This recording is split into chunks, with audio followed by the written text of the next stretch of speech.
Hello friends, मैं एसएफसीए याचना मुथा भूरट हम कर रहे थे जीएसटी का quick revision from the summary book. ये समरी बुक आपके पास नहीं है तो आप डाउनलोड कर सकते हो मेरी वेबसाइट से www.icaleague.com। Friends, more over website पे भी आप चेक कर सकते हो, कस्टम्स की रिवीजन बुक भी अपलोड हो गई है। अगर किसी को कस्टम्स की रिवीजन बुक चाहिए, लास्ट मिनट रिवीजंस, तो आप वहां से वो डाउनलोड कर सकते हो। सो असेसमेंट ऑन ऑडिट अभी हम यहाँ पे डिस्कस करेंगे। असेसमेंट ऑडिट से रिलेटेड, असेसमेंट से रिलेटेड पढ़ते हैं कौन कौन से प्रोविजंस होते हैं। देखो, जनरली तो क्या होता है, सेल्फ असेसमेंट होता है। सेल्फ असेसमेंट मतलब आपको खुद करनी है आपकी लायबिलिटी असेस और पे करना है टैक्सेस। आप जो हर महीने करते हो, रिटर्न भरते हो सेल्फ असेसमेंट करके, वो आप असेस करते हो, लायबिलिटी पे करते हो, that is what self assessment. Self assessment वो होता है। So a registered person may assess his tax liability in 2 different ways depending upon the circumstances warranting such assessment. One could be provisional assessment, another could be self assessment. Provisional assessment आप कब करोगे? जब taxable person determine नहीं कर पा रहा है क्या, या तो वैल्यू या तो रेट।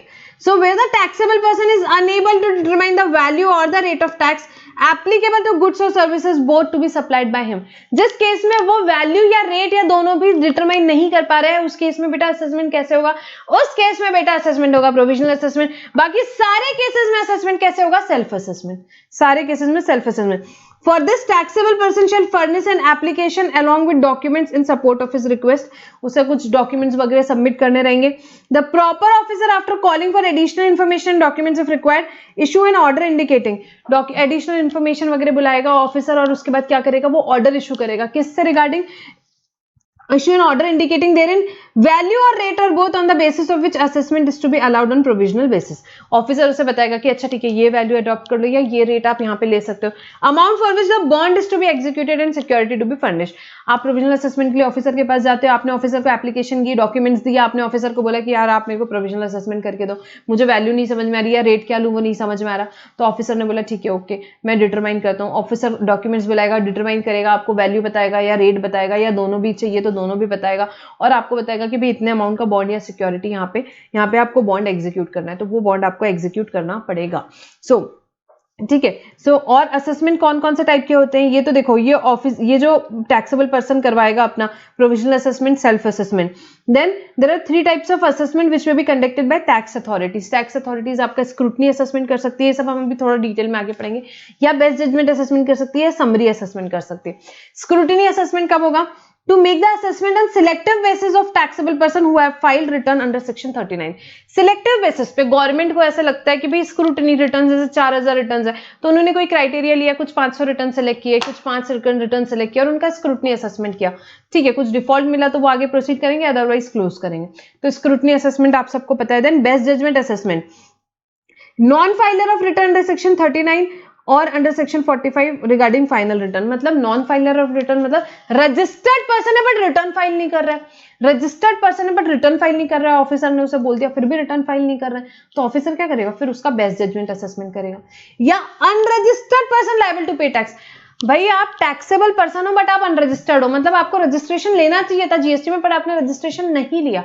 उस केस में गवर्नमेंट ने क्या बोला? उस केस में गवर्नमेंट ने बोला कि भाई you are an unregistered person who is liable to pay tax. उस केस में आपको क्या करना पड़ेगा? यहाँ पे आपका बेस्ट जजमेंट असेसमेंट हो सकता है। Then there is a concept of summary assessment to protect the interest of revenue when the proper officer has evidence that a taxable person has incurred a liability to pay tax under this act and the proper officer has sufficient ground to believe that delay in processing that attempt may adversely affect। उस case में summary assessment भी हो सकता है। Officer को लग रहा है कि आप भागने वाले हो और जरूरी है, ऑफिसर के पास एविडेंस है कि आपकी लायबिलिटी टू पे टैक्स है और ऑफिसर को लग रहा है कि भाई डिले नहीं कर सकते, उस केस में एक समरी असेसमेंट कंसेप्ट भी होता है। तो ये सब हम डिटेल में देखते हैं, तब आपको और अच्छे से समझ में आ जाएगा। तो सबसे पहले हमने देखा क्या, लास्ट पेज में हमने देखा था एक सेल्फ असेसमेंट, वो किसको करना है? रजिस्टर्ड पर्सन को। So every registered person shall himself assess tax liability and furnish a return which is called as self assessment. Then there is a concept of provisional assessment. कब होता है? जब या तो आप वैल्यू डिटरमाइन नहीं कर पा रहे हो या रेट ऑफ टैक्स आप डिटरमाइन नहीं कर पा रहे हो। उस केस में बेटा क्या होता है? उस केस में बेटा प्रोविजनल असेसमेंट होता है। Payment of tax on provisional basis on execution of bond on a request made. आपने रिक्वेस्ट करी, उस केस में प्रोविजनल बेसिस पे आपका हो सकता है assessment. Order for provisional assessment with in 90 days of receipt of application. आपने एप्लीकेशन दी, उसके 90 डेज के अंदर ऑफिसर आपको ऑर्डर देगा, किसका? प्रोविजनल असेसमेंट का। Final assessment, time limit is 6 months from the date of communication of order. कितना है उसका time limit? 6 months। Final assessment पहले 90 डेज किसके लिए, आपको प्रोविजनल असेसमेंट की भी ठीक है, प्रोविजनली इस रेट से टैक्स पे कर ले, प्रोविजनली ये वैल्यू अडॉप्ट कर ले।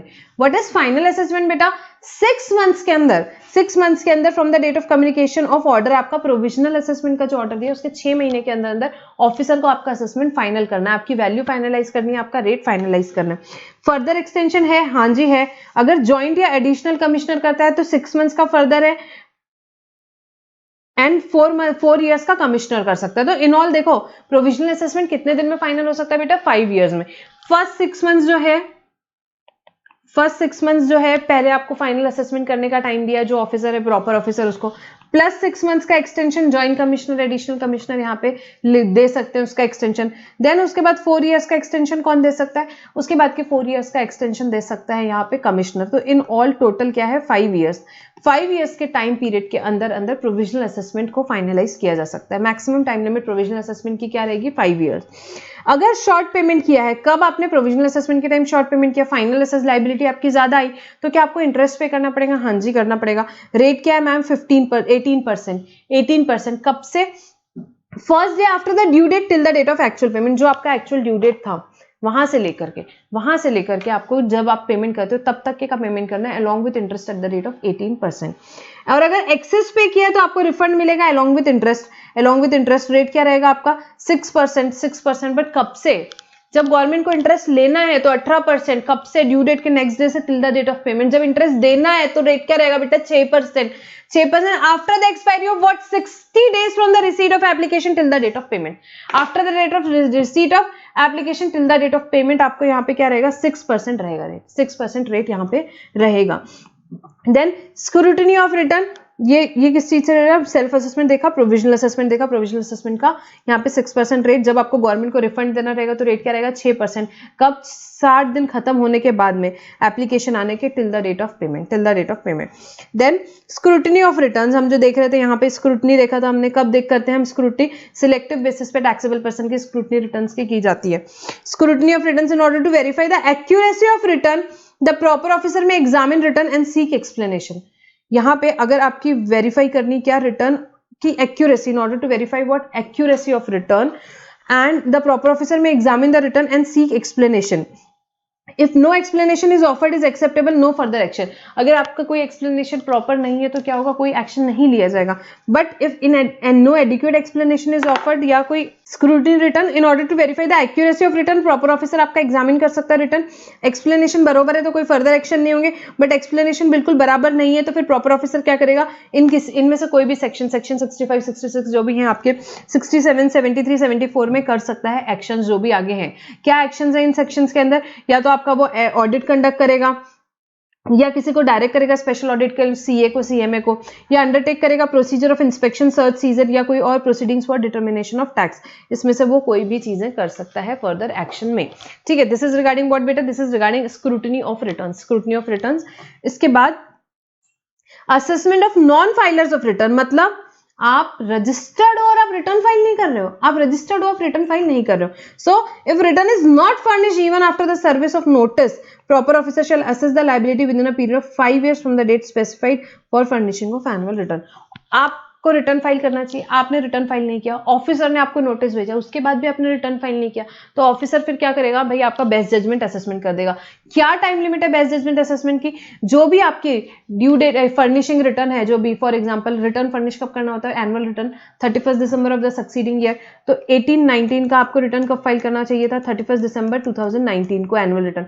यहां से 5 years, यहां से फ्रॉम दिस 31/12/2019 आप 5 years ऐड कर लोगे, 5 years के अंदर अंदर आपका बेस्ट जजमेंट असेसमेंट कर सकता है ऑफिसर। नॉन फाइलर्स की बात हो रही है, नॉन फाइलर्स की। और क्या विड्रॉल पॉसिबल है इसके असेसमेंट ऑर्डर का, यहाँ जी, if the registered person furnishes valid return within 30 days of the service of notice, service of assessment order, but interest at the rate of 18% of payment of late fee 100 per day subject to maximum of 5000 shall continue। ठीक है, यहाँ पे देखो क्या चीज है, अगर registered person ने क्या किया, ऑफिसर ने नोटिस एओ दिया, ऑर्डर दिया और उसने 30 दिन के अंदर अंदर पेमेंट कर दिया, तो ऑफिसर अपना असेसमेंट ऑर्डर विड्रॉ भी कर सकता है, बट इंटरेस्ट पे करना पड़ेगा उसको, लेट फीस जो है वो पे करना पड़ेगा। इंटरेस्ट कितना 18%, लेट फीस कितनी 100 रुपीज पर डे, मैक्सिमम कितनी 5000 तक की पे करना पड़ेगा। Then assessment of unregistered person, अभी तक के हमने किसका देखा, असेसमेंट रजिस्टर्ड पर्सन का but non filer of return. जो अनरजिस्टर्ड है, जो टैक्सेबल है, यार रिटर्न भरना चाहिए था तेरे को, टैक्स पे करना चाहिए था, तूने नहीं किया, उस केस में क्या होगा, so the taxable person who fails to obtain registration or whose registration has been cancelled, जिसने रजिस्ट्रेशन नहीं ऑब्टेन किया या जिसका रजिस्ट्रेशन कैंसिल हो गया है, proper officer to the best of his judgment may issue assessment order within a period of 5 years from the date of furnishing return under section 44। तो यहाँ पे अगर आपने रजिस्ट्रेशन ऑब्टेन नहीं किया या आपका रजिस्ट्रेशन कैंसिल हो गया, आप अनरजिस्टर्ड हो गए, बट आपको उसके ऑफिसर क्या आपका बेस्ट जजमेंट असेसमेंट कर सकता है? हाँ बिल्कुल कर सकता है। उसके ऑर्डर की कोई टाइम लिमिट है? हाँ जी है। कितनी है? 5 years। 5 years जो भी ड्यू डेट आपकी फर्निशिंग ऑफ रिटर्न है वहां से 5 years आपकी ड्यू डेट है, ठीक है। So this was assessment of unregistered person. Next summary assessment. किसी किसी केसेस में समरी असेसमेंट होता है। यहाँ जहां हमने लास्ट में देखा था समरी असेसमेंट कब होता है, जब ऑफिसर के पास एविडेंस है कि आपने लायबिलिटी इनकर करी है और delay in passing assessment order may adversely affect the interest of revenue. उस केस में कौन सा असेसमेंट हो सकता है बेटा? उस केस में समरी असेसमेंट होगा। समरी असेसमेंट के पॉइंट्स देखेंगे। प्रॉपर ऑफिसर में issue an assessment order imposing tax liability on a person based on any evidence showing a tax liability. If a person to whom liability pertains is not ascertainable, the person in charge of goods shall be assessed. If the order is erroneous, proper officer may withdraw such order and follow the procedure laid down in 73-74. तो summary assessment कब कर सकते हो आप? हमने देखा proper officer क्या कर सकता है? इशू कर सकता है assessment order imposing tax liability based on evidence showing liability for person to whom the liability वो नहीं मिल रहा है, तो जो पर्सन इंचार्ज गुड्स के केस में, अगर पर्सन जिसको लायबिलिटी इंपोज करनी है वो नहीं मिल रहा है, तो गुड्स के केस में जो पर्सन इंचार्ज रहेगा व्हीकल का, फॉर एग्जाम्पल ड्राइवर है या जो भी है, उसे कास्ट की जाएगी लायबिलिटी से।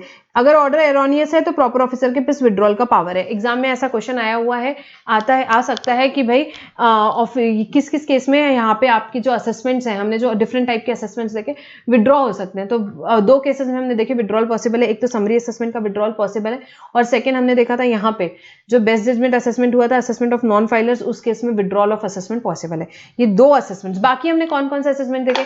सेल्फ असेसमेंट देखा, प्रोविजनल असेसमेंट देखा, सेल्फ असेसमेंट देखा, प्रोविजनल असेसमेंट देखा, स्क्रूटनी असेसमेंट देखा, best judgement assessment of non filers देखा, best judgement assessment of unregistered person देखा एंड समरी असेसमेंट देखा। तो यहाँ पे समरी असेसमेंट और best judgement assessment of non filers का विड्रॉल भी पॉसिबल है असेसमेंट ऑर्डर का। नाउ ऑडिट के प्रोविजंस देखेंगे। यहाँ पे ऑडिट कौन कर सकता है? या तो टैक्स अथॉरिटीज कर सकती है, या स्पेशल ऑडिट कौन कर सकता है? सीए सीएमए को अपॉइंट किया जा सकता है। आपको अगर याद हो या आपने देखा हो आपके ऑफिस में सर्विस टैक्स के टाइम पे भी ऐसे होता था, टैक्स अथॉरिटीज आती थी, डिपार्टमेंट वाले आते थे ऑडिट करने के लिए। सो यहाँ पे कमिश्नर में और any officer authorized by him may undertake audit of any registered person. Audit कब कहाँ कंडक्ट किया जाएगा? ऑडिट कंडक्ट किया जाएगा प्लेस ऑफ बिजनेस पे या ऑफिस में किया जाएगा। एटलीस्ट 15 दिन की नोटिस, मतलब ऑफिसर आएगा, वो बोलेगा भाई हम इस पीरियड का आपको ऑडिट करने के लिए आ रहे हैं, आपको 15 डेज पहले नोटिस दे देगा। क्यों टाइम लिमिट दिया जाता है? ताकि आप प्रिपेयर कर सको, आपको जो भी डॉक्यूमेंट्स इन्फॉर्मेशन प्रिपेयर करनी है, आपके डॉक्यूमेंटेशन वगैरह ऑडिट के लिए आप उसे कंपाइल कर सको। Time period 3 months from the date of conduct of audit, extension of 6 months, यहाँ पे नॉट एक्सीडिंग 6 months। तो यहाँ पे आपको ऑडिट कंप्लीट करने का टाइम दिया हुआ है। On conclusion the registered person shall be informed about finding rights and obligation. Result होता है डिमांड में, तो फिर उसका रिकवरी होगा 73-74 के हिसाब से, जो भी डिमांड के चैप्टर में ही 73-74 अभी हम पढ़ेंगे।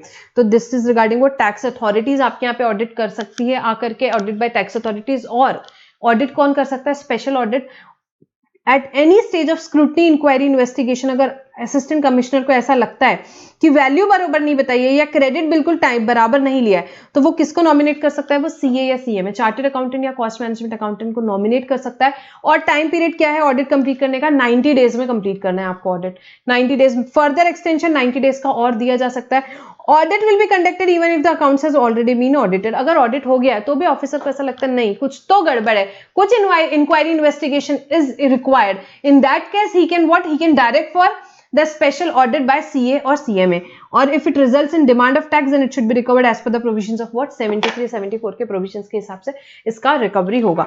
तो यहाँ पे ऑडिट हो सकता है टैक्स अथॉरिटीज का या स्पेशल ऑडिट का। सो बेटा this was the provisions regarding what assessment and audit वाला हमारा चैप्टर जो था हमने यहाँ पे कंप्लीट किया।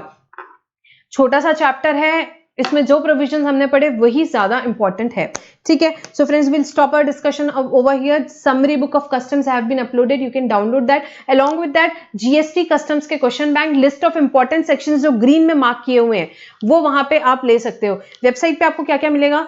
कस्टम्स का समरी बुक, जीएसटी का समरी बुक, देन आपको मिलेगा कस्टम्स का क्वेश्चन बैंक, जीएसटी का question bank, list of important sections, ये सारा डेटा अवेलेबल है डाउनलोड सेक्शन में, आप वहां से डाउनलोड कर सकते हैं और आप उसे पढ़ सकते हैं।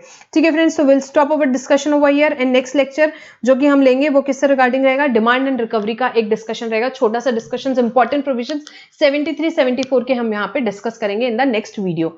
So friends, thank you for now.